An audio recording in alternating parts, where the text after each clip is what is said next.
Welcome to This Explainer. Okay, I want you to think about a scenario that honestly plays out in businesses every single day. Targets are falling, execution feels incredibly weak, and the results? They're just wildly inconsistent. So, what is the immediate knee jerk reaction from leadership? Usually, it's we need to hire more people, right? They throw more salespeople, more managers, and more support staff at the issue. But strangely enough, performance still completely flatlines. Today, we're going to unpack exactly why that happens, and we'll look at the actual foundation of scalable performance. Here is a quick look at our roadmap for today. We are going to start with the headcount illusion, move into how adding people actually scales the chaos, break down the 4 hidden system problems, look at what actually works, and finally, see how systems amplify talent. Let's dive right in.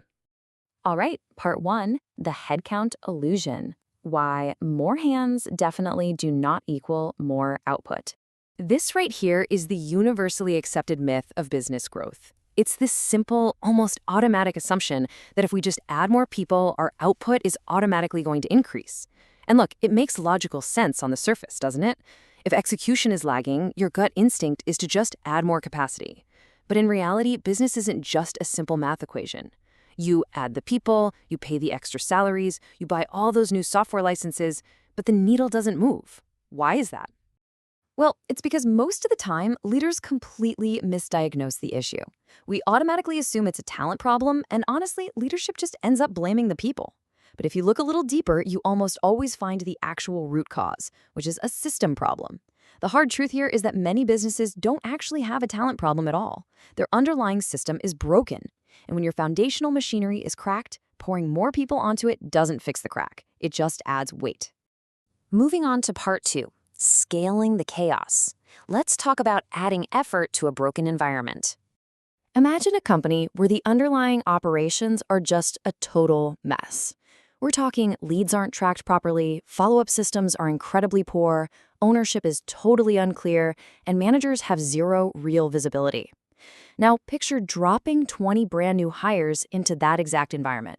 What actually happens? Well, you don't scale performance, you literally just scale the problem. You've simply multiplied the confusion by 20. This perfectly illustrates the trap so many businesses fall into. They mistake activity for effectiveness. Suddenly, with all those new hires running around, your activity metrics spike. You've got way more calls happening. You have a ton more meetings on the calendar. You have endless reports being generated. But, and here's the kicker, the bank account looks exactly the same, and the actual business outcomes barely move an inch. The real issue was never a lack of effort from the team. The issue was a complete lack of clarity in how the work should actually be done. Okay, part 3. This is the core of our explainer today, the 4 hidden system problems. Consider this your diagnostic checklist for poor performance. We're going to slow down a bit here and be highly methodical because these 4 things are the true culprits behind poor execution. They are unclear processes, weak accountability, no visibility, and manager dependency. Take a second to really absorb these because we're going to unpack them one by one so you can accurately spot them in your own day-to-day operations. First up, unclear processes. This happens when people simply do not know what matters most. They don't know the main priority, and they have no idea how success is actually measured. So what do? They stay busy. They aim for inbox 0. They jump into unnecessary meetings. They tackle whatever is screaming the loudest on any given day.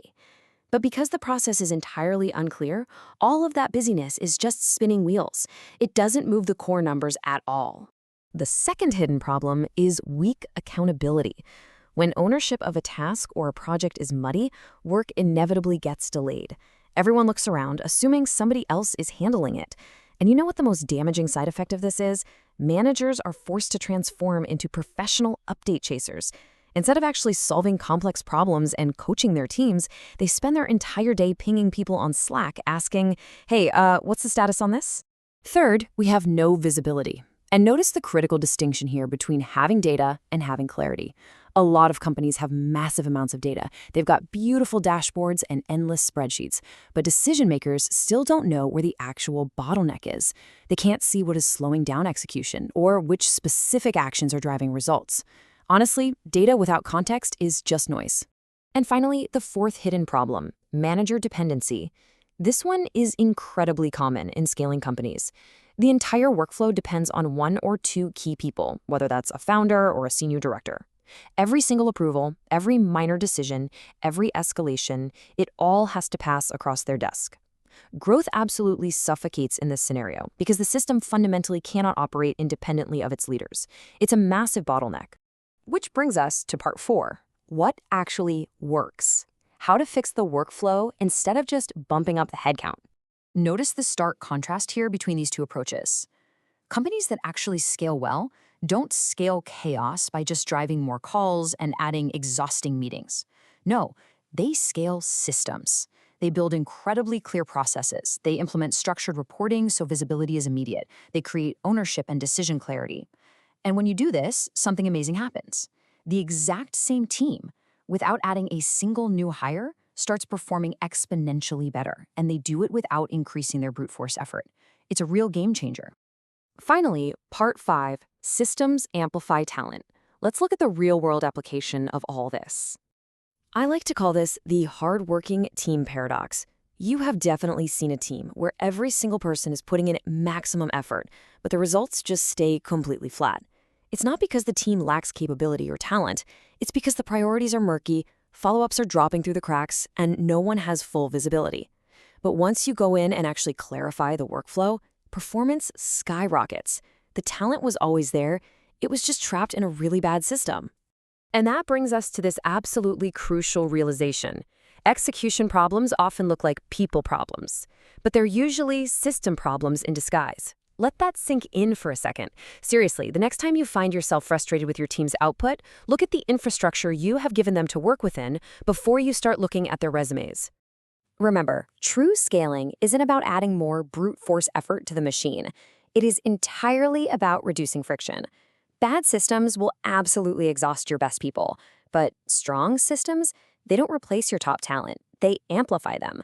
They give your team the leverage they actually need to do their absolute best work.